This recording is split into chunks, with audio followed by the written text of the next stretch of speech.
Mark Latham is a former Australian politician who was the leader of the Australian Labor Party and leader of the opposition from December 2003 to January 2005. He led the party at the 2004 federal election. He hosted Outsiders, an Australian television news and commentary programme broadcast weekly on Sky News Australia, and now hosts a far superior programme, Mark Latham's Outsiders. Ladies and gentlemen, Mark Latham.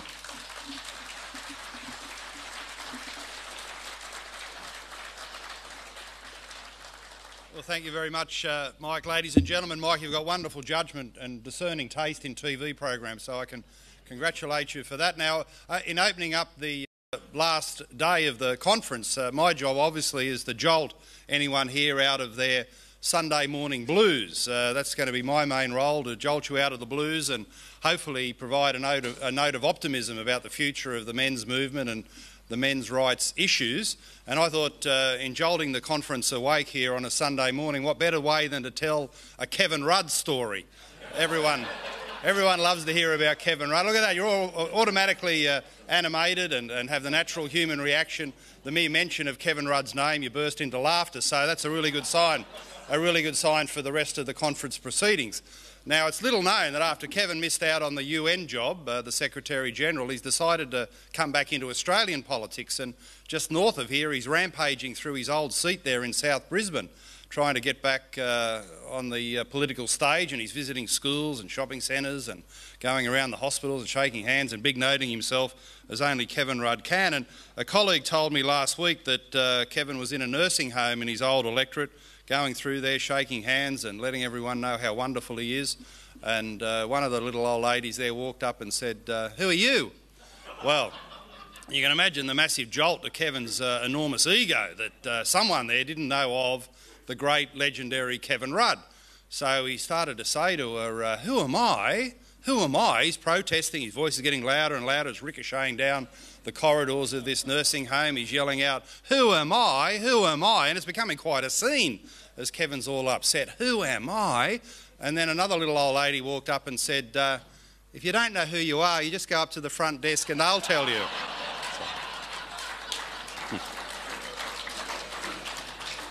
I love that story. I tell it way too many times. I always wish it was true. It's apocryphal, of course, but it's one of those things that should be true, don't you reckon? It should be true. And about Kevin, it's so eminently believable. But I thought today I would inject a note of optimism. I'm very optimistic about the future. I know from time to time you look at the avalanche of left feminist propaganda out there, the demonisation of men, and it can look a bit bleak and dismal.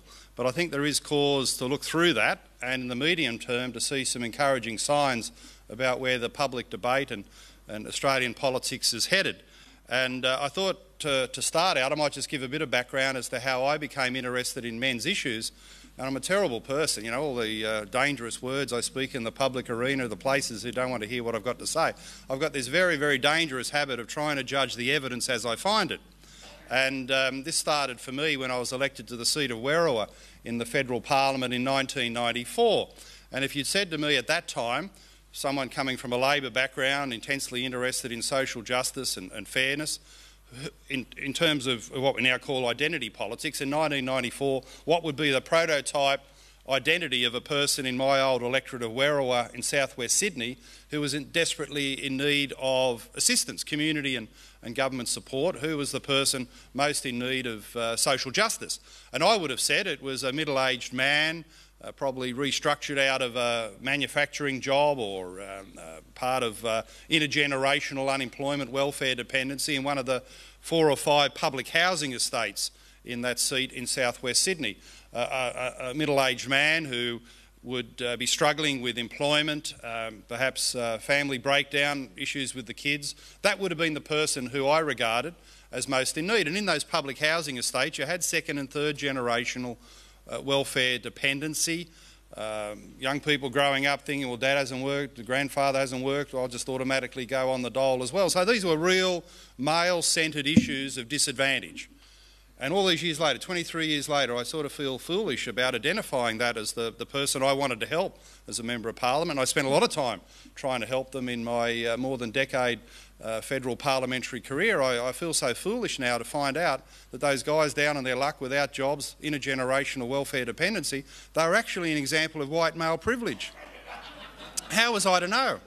How was I to know that they're actually part of this white male privilege that's put around in the Australian political debate? So I've never thought that you should be judging people because of gender or skin colour or sexuality. I grew up in the Labor Party where we were told to look through those things. Don't judge someone by their gender or their skin colour. These are minor genetic variations between people that don't go to questions of personal character or work ethic or community contribution or their need as citizens interacting with government and community. So I come from a background where social justice was based on the identification of real needs among people as you find them.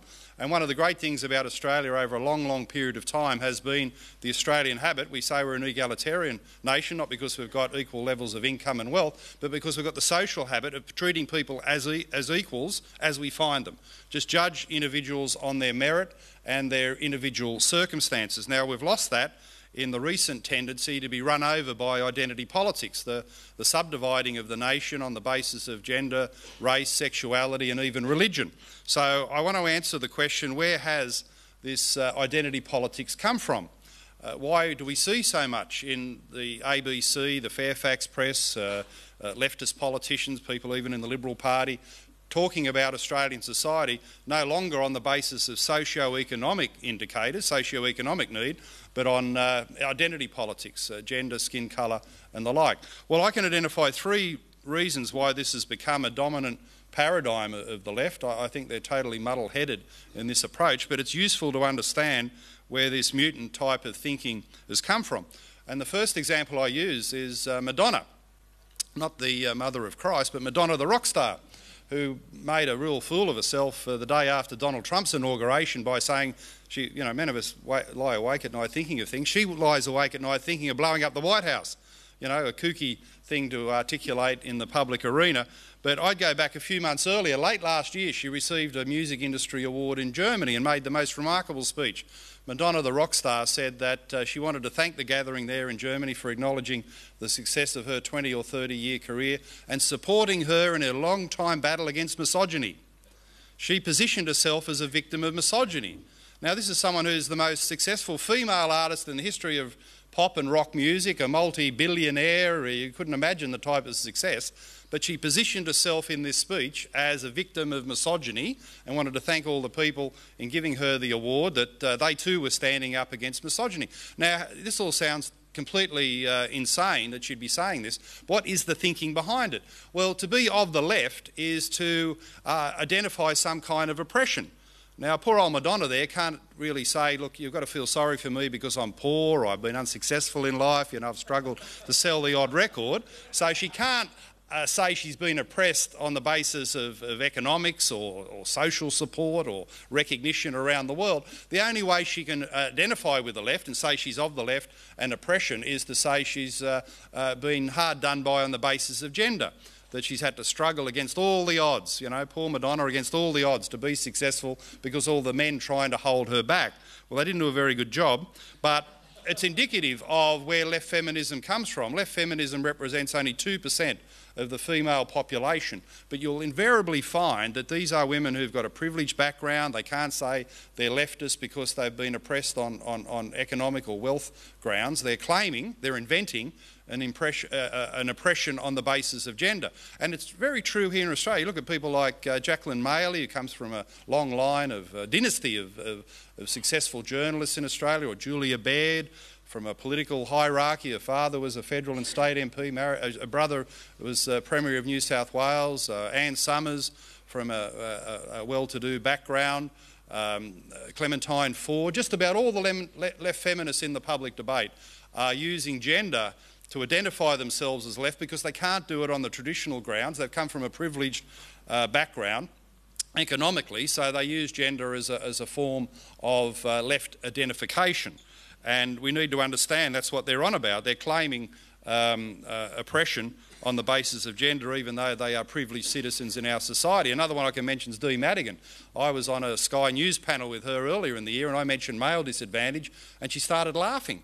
Her instinctive reaction was to laugh at the idea of disadvantaged men, because she can only see disadvantage in terms of gender. She's a wealthy advertising executive and she can only talk about disadvantage through her own selfish prism. The second reason identity politics has become so prevalent is that it's in many respects sort of the last drink saloon for the left. They've lost so many battles of trying to control society. The leftist instinct is always to control what others are doing. And this started, of course, with economic policy. Marxism told the left, go out and control the means of production, control economic policy. That fell over, of course, with the fall of the Berlin Wall, the historic decline and end of the Soviet Union. The left moved into other forms of control and policy manipulation, such as government service provision, but trust in government is at an all-time low. The left in Australia put a lot of emotional energy into the refugee debate, the idea of open borders as some form of social justice policy under the Rudd and Gillard governments. That ended badly when more than 1,200 of the people they said they were going to help drowned on the waters between Indonesia and Australia. So the refugee policy ended up being the worst humanitarian disaster in Australian history. Another failed example of left-wing control and policy manipulation. And then I think the other thing that led them into identity politics was the historic failure of Julia Gillard's prime ministership. They invested so much energy in the idea of Australia's first ever female prime minister. Being female was going to make some big difference and transform our politics. Well, that ended in a train wreck, and they were obviously upset about it and then poured their energy into creating identity politics and cultural Marxism through many of the institutions. Since 2013 in Australia, quite rapidly, and it's created a lot of public confusion and hostility. We've had a leftist march through institutions, schools, universities, Human Rights Commission, political parties, the public broadcasting sector, of course. So we've seen this identity politics flourish because of the historic failure of the left in other areas. And ultimately, identity politics is about language control, it's about political correctness, it's about feelings and behaviour. It's moving beyond the economic and government service provision into an area that's quite insidious. And the third factor that's promoted this is what the academics call post-structuralist Marxism. There's a strain of thinking in our universities where instead of treating issues according to the structure of the economy, the structure of society, they move beyond that to look at individual questions of identity. And a lot of it is trying to convince young Australians to rise up because of identity confusion. The whole purpose of the safe schools and gender theory programs in education is to say to young Australians, you really can't tell whether you're male or female, straight or gay. You've got all this identity confusion swirling around in your head because of the oppression of the capitalist system, capitalist hegemony. The information system is all geared up to convince you of certain things that aren't true. There's no such thing as history and biological science. Regard yourself as an identity-confused person. So post-structuralist Marxism has been quite insidious in that regard. So identity politics has had a remarkable rise in Australia. Left feminism, focusing on the gender issues and the demonisation of men, is a sub-branch of this overall political philosophy. But I think there is some reason to be optimistic that ultimately the Australian people won't fall for it, that the objective rational assessment of evidence will prevail, and that we will push back successfully against identity politics and left feminism and the demonisation of men. And I'm encouraged on several fronts. One of them is when you look at the issues being advanced by the left feminists, they really are just at the top 2% of society. If you look at the indicators in the great bulk of society, the 98%, most of the advances for women have been quite phenomenal. And most of the indicators now point to strong levels of male disadvantage. Look at school leaving results, where girls are doing way better than boys. Look at the university sector, where 60% of graduates in Australia are female, 40% are male. So the great generator, the great engine of economic and career opportunity in Australia, higher education, 60% of the graduates in Australia now are female. You look at workforce participation, there's hundreds of thousands of extra women that have come into the workforce over the last 20 years than men. You look at male suicide rates, much higher than women. Deaths and injuries at work, much higher than women.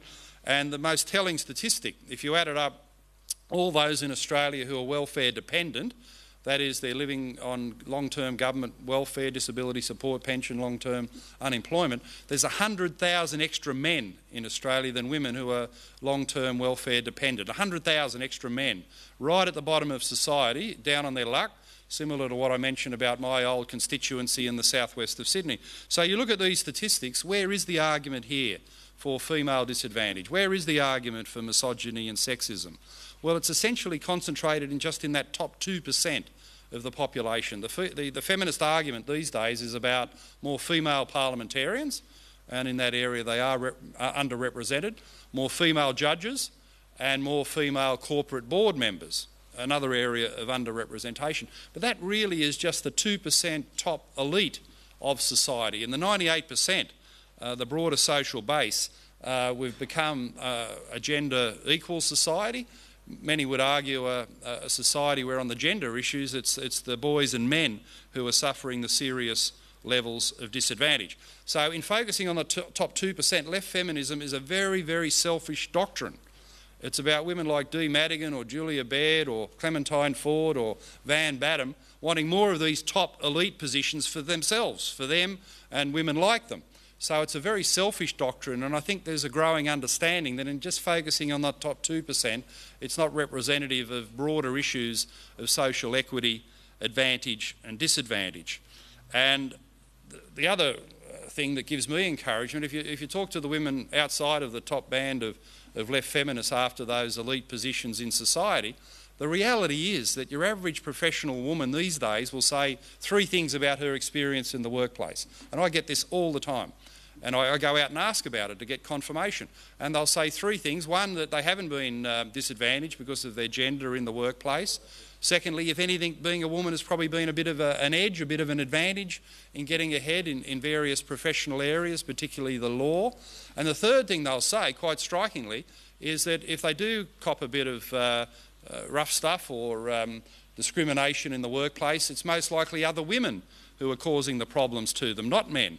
So in the broad base of women in Australian society, there's an understanding that a lot of advances have been made, a lot of the disadvantages about men and boys, and that they themselves haven't had these particular problems in the workplace, and they're racing ahead in female-dominated professions like teaching, nursing, the law. The advances have been quite striking. So where does this leave the left feminists? Well, it leaves them with a lot of trivial issues that are open to ridicule. For instance, in March we had International Women's Day, and where was the focus? There were 2 big things that happened on International Women's Day. One of them was the ABC announced that their big gender initiative was to have female-only presenters, as if that made a difference. Wouldn't it be better if they said they're going to have a day on the ABC with no bullshit, with no leftist nonsense? That would have been progress. It doesn't really matter if it's a man or a woman articulating that leftist nonsense on the ABC, it's still nonsense. So their big thing was to have female-only presenters. And then the other big revolution, the other big feminist advance that they pushed hard on the streets of Melbourne, Victoria, was to say there was a problem with those little stick figures in the pedestrian lights. Do you remember that? Do you remember that? I mean, has anyone ever looked at them closely? Do we stand there sort of, perving on the stick figures thinking, oh, look at that, that's a man or that's a woman stick figure? Or do we just worry, is it green or red and are we going to get run over or are we going to cross the street safely? So this was absolute trivia that was so ridiculous it was laughable. There's going to be a campaign to change the stick figure from looking vaguely male into vaguely female. So fellas, isn't that good? We can all perv on the little female stick figure. As we cross the road, we'll all get run over because we're worried about the nice sort that's in the little green light or the little red light. So, this is trivia. We laugh about it as we should. But it's just a demonstration. If on International Women's Day, if that's your really big thing you've got to worry about, well, is the world that bad? You know, talk about first world problems when we're down to the stick figures in the pedestrian light. So, you know, a lot of this is trivia, and quite frankly, the women in the mainstream of society hearing this stuff on International Women's Day, they laugh too, and they know that the left feminist cause has reduced itself to absolute trivia. Another factor why I think in the long term we're winning this debate, if you listen closely to the left feminist style of argument, it is incredibly fragile and weak. Because the truth is that whatever argument a Julia Baird, a Van Badham, a Clementine Ford is putting forward, it's not an argument that's actually based on persuasion. Their technique is to try and dominate the space in which the argument is being made, to say that, you know, terribly rough, dangerous people like me can't be part of the public debate. We're unacceptable. So they just want a monopoly place where they can put their point of view without anyone hearing the alternative. Well, that's not the way in which your average Australian, well-educated and smart, looks at debate. People want to hear the other side of the story, and they're using alternative media. You know, we've got bloggers here today, we've got YouTubers like Independent Man, I've got my alternative media platform. People are going to those places to get the other side of the story, as informed, smart people will always do.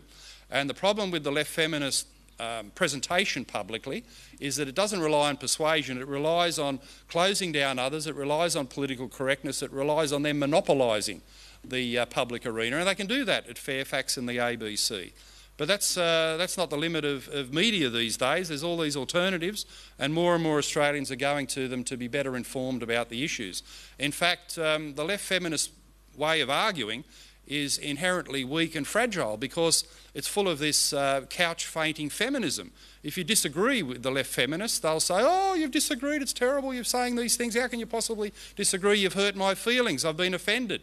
And the argument stops at that point. Recently I had tried to engage with Julia Baird about a ridiculous thing she'd written in the Herald, arguing that women are inherently less confident than men, and she had a study out of Britain that I went and read, and it didn't really show that at all, and the samples were so weak. She was saying Australian women are less confident than men, and it was based on a survey of 30 men and 100 women, just 130 Australians. It was just so weak, and you went further into the study, it actually contradicted a lot of what she was saying. And I put these arguments forward to her on Twitter, and the response was to say that I was a violent person and a brute and all these sorts of things, and at the end terminate the debate after about 5 seconds to say, oh no, we can't engage in that discussion. So if you're not willing to engage with people and actually persuade and be part of the tradition of robust political debate, you'll never persuade a single person to your cause. Just relying on monopoly at the ABC and Fairfax is insufficient. So they're not a formidable opponent other than their monopolising tactics. When it comes to persuasion, they just faint straight away onto the couch, plead offence and hurt feelings, and can't go on to persuade people of a different point of view. So that's an inherently weak form of public presentation that is doing their cause no good at all. The truth is, your average Australian is pretty smart about these things. They've been listening to the debate about gender, and more people are concluding that the men's issues are critical and need to be addressed. So I know for the groups here today and the gathering, sometimes it's really, really hard. You look at the monopoly media outlets like ABC and Fairfax and think, oh, just the tidal wave of propaganda is hitting us day after day after day. But we need to rely on the good sense and intelligence of the average Australian to see through the BS, to know what it is, to call it out, and to look to the alternatives and find out the facts. And a lot of the facts are in their own real life experiences. Their own real life experiences in the workplace, worried about their kids, how they're going at school, can they get through to university, will they get a fair go in public sector recruitment, with all this nonsense about unconscious bias. There's a lot of mothers who are very worried about the future of their sons. We heard one of the wonderful, powerful speeches yesterday from Miranda Devine, who wonderfully is motivated for concern for her sons. And this is the whole point about identity. People in real life don't live their existence through one dimension. People don't live their lives as male or female through the gender dimension solely. They don't live it through their skin colour, racial or sexuality dimensions. People are multidimensional.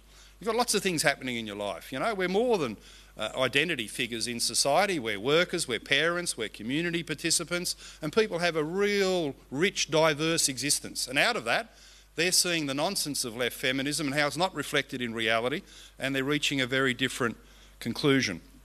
And ultimately, my feeling is that human nature will prevail. When you look at these leftist attempts to control and demonise and marginalise various groups, they've never really worked, because at the end of the day, human nature pushes back and triumphs. In the old Soviet Union, we used to assume that, they're all happy living under the communist regime, but in reality, the rules of government were in direct conflict with human nature, where people wanted to compete. They wanted to work hard, they wanted to run businesses, they wanted to make a profit. And communism fell over because it didn't allow those aspects of human nature to flourish. And so too, your average person knows that identity politics is very limiting. We don't live our lives through a single one dimension of identity. We've got all these things happening. A real life is not, in Australia these days, is not one of patriarchy. It's not one of automatic female oppression. In fact, it can be quite the opposite. So I think ultimately human nature, which supports free speech, vigorous debate, consideration of all the facts, judging people for the richness of their lives instead of just a single identity like gender, human nature will prevail, as it did in the Soviet Union in pushing back and destroying the leftist project of identity politics and cultural Marxism. Human nature will prevail. I get a lot of encouragement from this when you get out and talk to people in the broad mainstream of society. I think what we've got is just the 2% elite who've got a stronghold in various forms of mainstream media. It does look overwhelming, it does look like David and Goliath, but I've no doubt that our cause will prevail, common sense in this country will push through, human nature will win in the end, and we should be much encouraged by that. So congratulations to the conference organisers.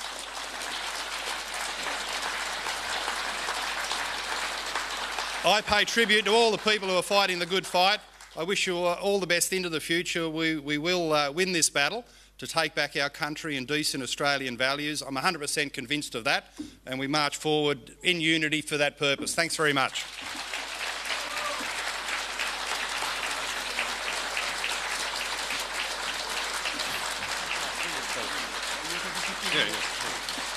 Well, thank you very much. That's nice of you. Thank you.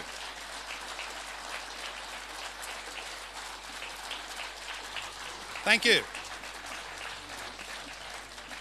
My goal, get people energised, up on their feet Sunday morning, break the Saturday night blues. Fantastic. Thank you very much. And we've got a bit of time now for Q&A. If people wanted to ask a few questions, make a few contributions, tell me where I've got it wrong. That's the Australian way, free speech. Do we decide? Just jump up and grab a microphone. Mike's grabbing one at the back there.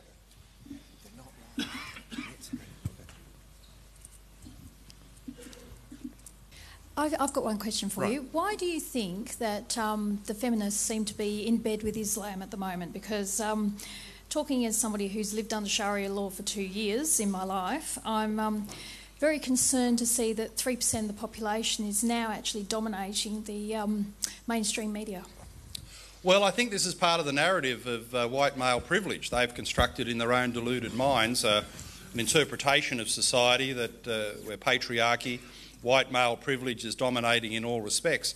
And if you're not part of this so-called white male privilege, then you're automatically an oppressed group.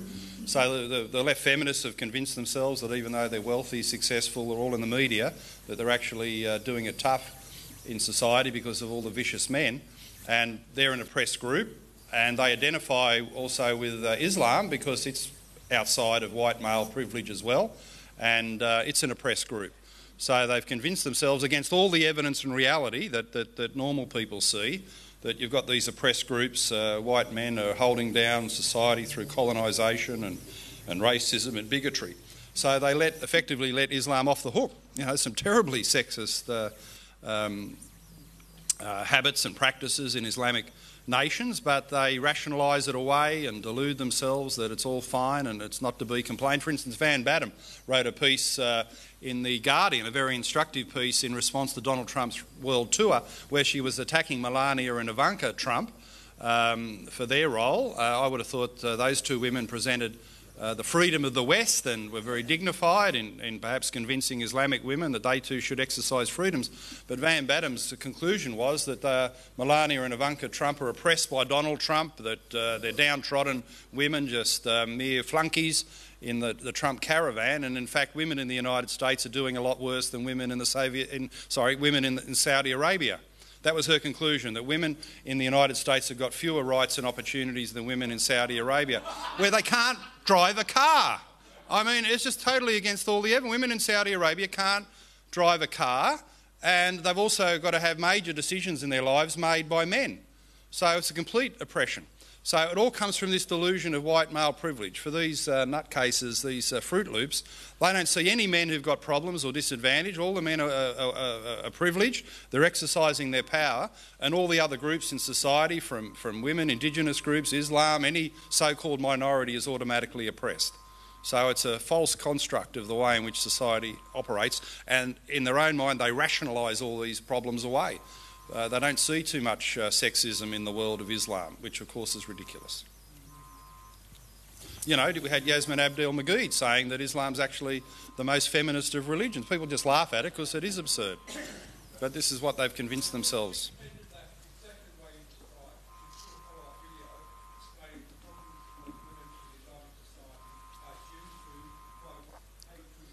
Yeah.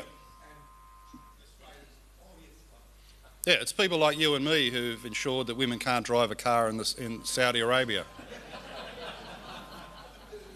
As if. Good morning, Mark. Morning. My question is, I agree with you that we are winning the debate in the general population.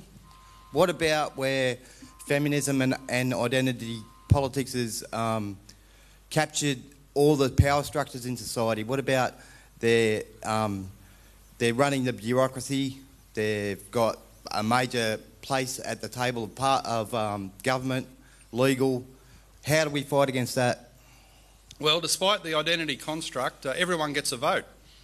And you can have some control of the mainstream media, you can even control some of the parliaments, but when people vote, if you marginalise and ignore the needs of men in particular, that'll build resentment and they'll strike back.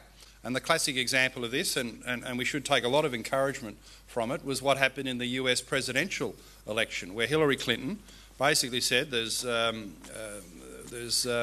three reasons you should vote for me. One is I'm female, another is I'm not Donald Trump, and the third reason was that Bill had a turn as president, the black Jesus had a turn as president, it was her turn.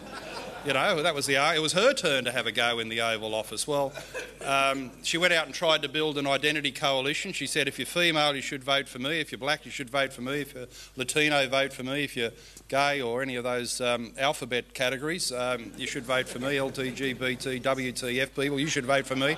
And that was her coalition. That's how she was going to win.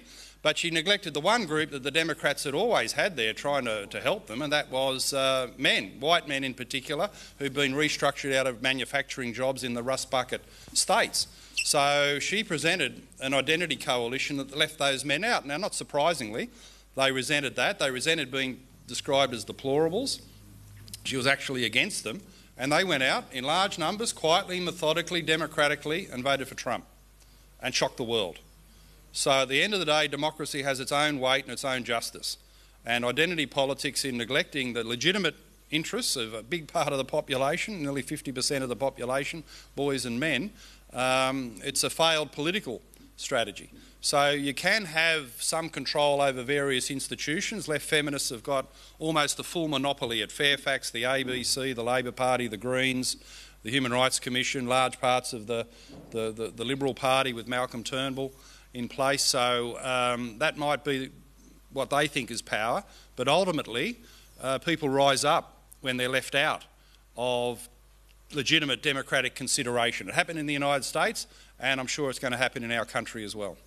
Play this role? Well, inevitably, because those smaller parties will get bigger. And the combined primary vote of the two major parties in Australia has never been so low. It's dropped below 70%. And it's dropped below a critical mass, and a whole range of minor parties are flourishing. And whether you're talking about the Liberal Democrats or One Nation or Cory Bernardi and the Conservatives, they're all very, very strong on exactly this issue. Treat people as you find them, treat them according to their needs rather than identity categories, and get on top of the legitimate interests of disadvantaged men. So that is a movement. I know the parties are all different and they do things a different way politically, but you'd say it's a political movement that is underpinned by the same type of thing we saw in the United States, that men who are left out of legitimate policy consideration will feel that resentment, they'll march out and they'll vote accordingly. Hi Mike, thanks very much, that's very encouraging. I guess my question is, if we look beyond the voice that the left has in the media, the question was raised there over the power structures. Virtually every state and federally in Australia has an office for women, and a minister for women and a women's health policy. As far as I'm aware, there's only one male health policy in Australia, and that's in the Northern Territory. We keep coming across, I've had it myself, responses myself, a lot of the male politicians, probably apart from yourself or maybe David Lanholm, are too afraid to give men a voice in Parliament in case they offend women or get the feminist backlash and they're accused of misogyny and lose the vote. I'm just wondering how we tackle that whole power structure that's so heavily indoctrinated with the leftist feminist culture. Well, some of that power structure looks impressive, but I think these days it can be a paper tiger. I mean, the whole of the mainstream media in the United States, the whole of the identity apparatus was against Trump. All of them. A universal barrage of abuse and ridicule, the like of which we've never seen in Western democratic politics. And he still won. He still won. And you're getting these results that are shocking the world time after time. In France, the two traditional major parties, neither of them had a candidate in the presidential runoff. And who would have thought Le Pen would be there with her agenda, which is very much on men's issues, similar to what we're saying here today. And in the UK, again, an outsider-type guy derided, and we all thought he was a joke. Jeremy Corbyn got out there on his side of politics and built a platform that forced the government into minority in the House of Commons. So you're getting these shock results that the mainstream media never forecast, never understand, and they are so far out of touch. It explains a couple of things. They keep getting the election results wrong, and they fail to understand more and more people, more and more of their former consumers are turning to alternative media and getting their information off the internet and making their own decision. See, at the end of the day, the whole movement against free speech and the push for political correctness is saying we can't trust the people to hear certain points of view. But the public can be trusted, and the public will go out there and find their own sources of information.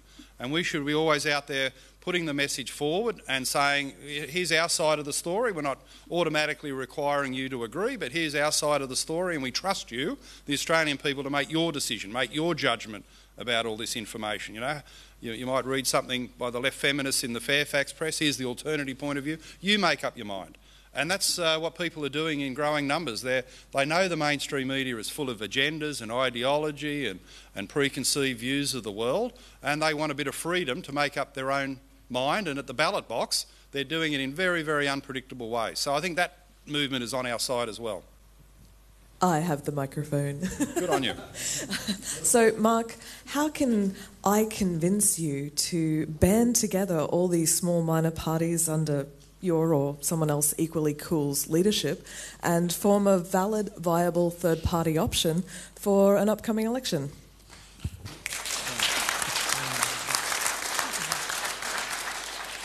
Well, I think the encouraging news is that politics is changing really quickly, and it's never been more dynamic. We didn't really see this leftist takeover of institutions that's raced through Australia over the last 3 or 4 years. It's happened rapidly, and you're getting a rapid response. At different parts of the world, you're seeing these unpredictable, unforeseen election results, and I think we're probably going to have a similar thing in Australia. So these smaller groups inevitably will grow. Whether they can band together into a bigger group, we'll have to wait and see. I think the main thing at this stage is for the groups to cooperate together and understand their common interests, not to focus on minor differences.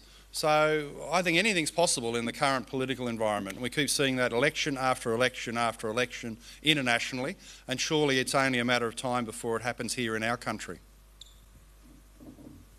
We've got 5 minutes left, I'm told, for our session. No, well, there's no election at the moment, but I'm here advocating and hoping for the future, so we'll see what unfolds. Hi, Mark. Thanks for that. There seem to be two different movements within the men's rights movement about how to approach this whole issue. One which says that men are greater victims than women, and the other one which says, well, you should just forget about the whole victim status and just look at individual liberties. Which one of those two approaches do you think is better? Well, I don't like either one in terms of, I'm not a fan of victimology. I think the Australian way is resilience, strength, persevere, push through against your problems. Unfortunately, in the schools and listening to the identity political mob, they try to breed a new type of Australian attitude based on fragility. That, we're all couch feigning, weak people. We can't handle a bit of debate. We can't handle a bit of disagreement. Students are too weak to do exams because they'll end up with massive mental health problems. I mean, there's a whole national push towards fragility. Tanveer Ahmed has written this wonderful book called Fragile Nation, which debunks this view of the Australian mindset. And I don't think the men's movement should be talking of itself as victims. It should be talking about challenges and issues that need to be confronted. Victimology is the wrong mindset for Australia, where we should be a nation of resilience rather than a nation of fragility. So I think that's the best way to think of it.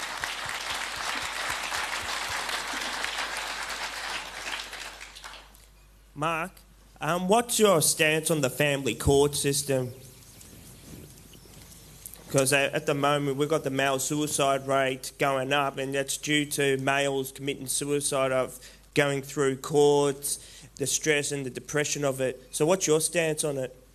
Well, fortunately by Mark Latham's Outsiders, I've had Bettina Art and Corin Barraclough doing some wonderful work on men's issues, family court law, child support agency in particular. So we're very keen to encourage a debate at various times, thinking the unthinkable about the types of reforms that are needed. I suppose my starting point is to think in family court and child support agencies there should be a default position of equal rights, equal access, equal money. And unless... the problem's been government trying to apply some, general rules to very diverse and complex family breakdown circumstances, and the evidence shows it doesn't really work. There should be a default position of equality, and unless the courts or the agencies hear an overwhelming argument to the contrary as to why the equal arrangement shouldn't apply, that should be the set of rules that people go forward with. That's where I think it's got to. Okay, well, I think we'll have to wrap it up there. Ladies and gentlemen, Mark Latham. Thank you. Thanks very much.